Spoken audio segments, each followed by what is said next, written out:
David. Gol pozisyonu. Kejman at bunu ve atıyor. Kejman Fenerbahçe'de golle tanışıyor.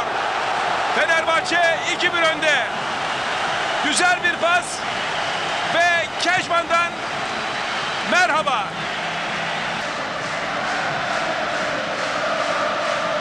İşte pozisyon. Çok ince bir pozisyon. David'in pası güzel. İnce bir pas ve Kejman'dan ismine yakışır güzel bir gol. Alex. Bir kafa Tuncay. Bir ikinci darbe. Toparlarda gol. Kejman. Kejman. Kejman. Yıldızlaştı diyebiliriz. Kejman skoru 3-0'a taşıyor. Çeşitli açılardan bu gol görüntüye geliyor. Pası güzel yere, Kejman offside değil.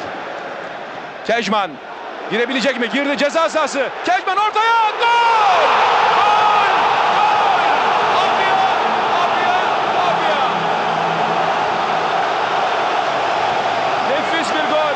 Kejman'ın golde payı çok büyük. 19. dakika. Gol Apia. Fenerbahçe 1-0 önde. Araya gir, topu aldı Tuncay. Tuncay taşıyor. Şimdi Kejman. Hareketlenen Tümer'in önünde. Şimdi hadi Tümer gole gidiyor. Haydi Tümer. Haydi Tümer. Bekleme Tümer. Şut ve gol! Gol! Gol! Gol! Gol! İstanbul'da maçı çeviren, iki muhteşem gole imza koyan Tümer burada da sahneye çıkıyor.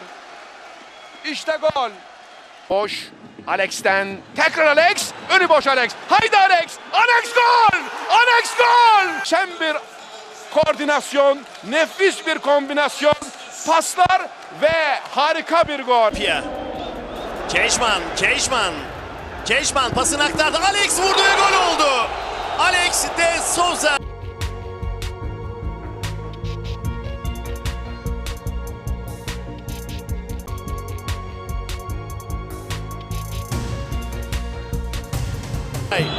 Kejman, Alex ortada. Kejman ceza sahasında. Kejman, Alex'e doğru. Alex kafa ve topun ağlara gidişi. Alex de Souza ikinci yarıya golle başladı Fenerbahçe.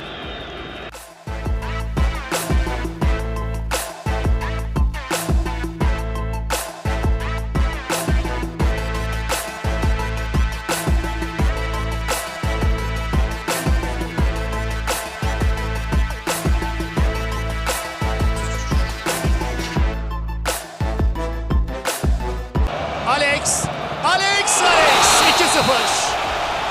Alex'in attığı gol Fenerbahçe aradaki farkı 2'ye çıkarıyor.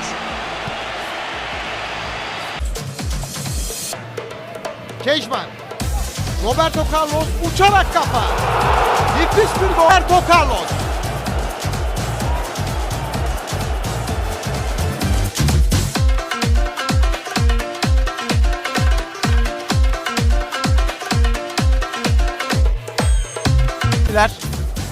Aurelio. Sert vuruş, topun gelişine gol Roberto Carlos. Kejman topu indirdi. Kejman. Kejman David'i görüyor. David plase vuruş, 3. gol. 90+3. 之後轉做助攻，大家就睇到佢嘅級數啦。當然陳少琪都頂得靚啦，追平1-1。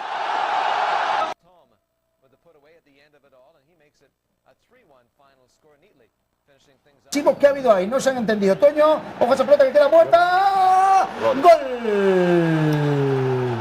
¡Gol del Paris Saint-Germain! Matías Kejman. El error defensivo en cadena del conjunto racinguista. Doble error defensivo. Hay un error también ahí por parte, no sé muy bien de quién. No sé si ha sido Lacen. Efectivamente, creo que ha sido Lacen. Ahí el pequeño error.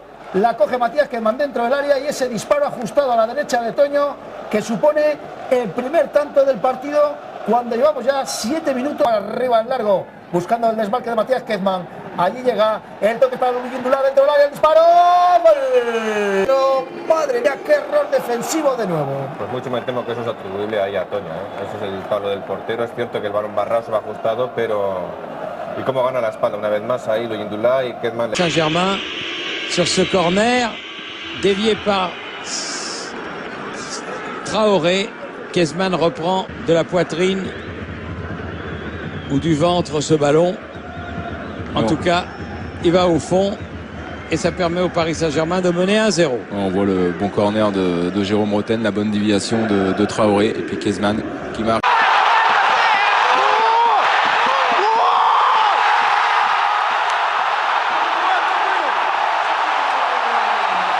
Voilà, tout de suite il a eu le temps de se retourner et hop, tout de suite le coup d'œil. Ah, c'est bien fait, hein, l'ouverture en première intention de Kezman et la petite balle piquée de Loyindula. Ouais, et là c'est quand même signe de talent hein, ce que vient de faire Kezman. Ce genre de passe. Les jambes en 2009 en temps cumulé, c'est-à-dire moins d'un match.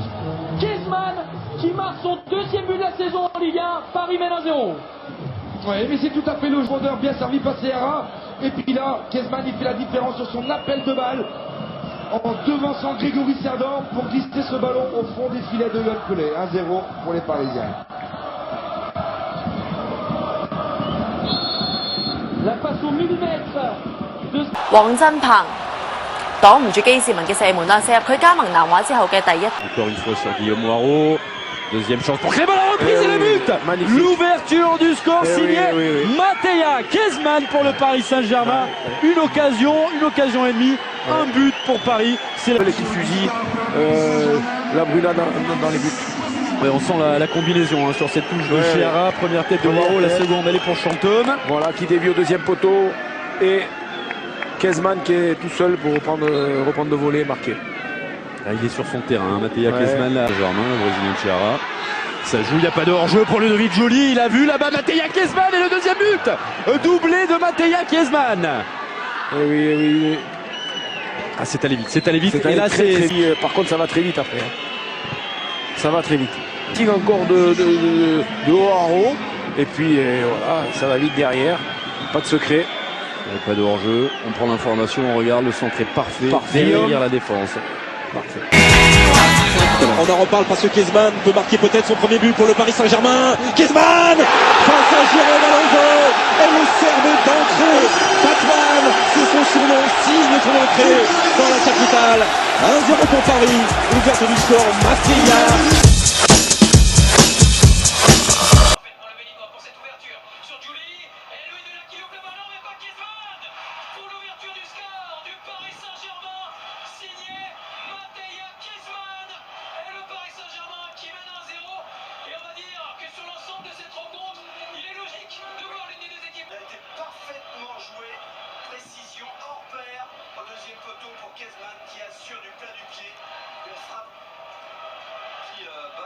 Makelele, Kezman, oh c'est bon. C'est là que Ludovic Joly, c'est la balle du 3-1, c'est la balle du break. À Montpellier, un but aujourd'hui face au Mans. 3 buts en match amicaux, un début. De Jallet, de cette bonne passe derrière de Kezman et la finition de qualité pour Joly.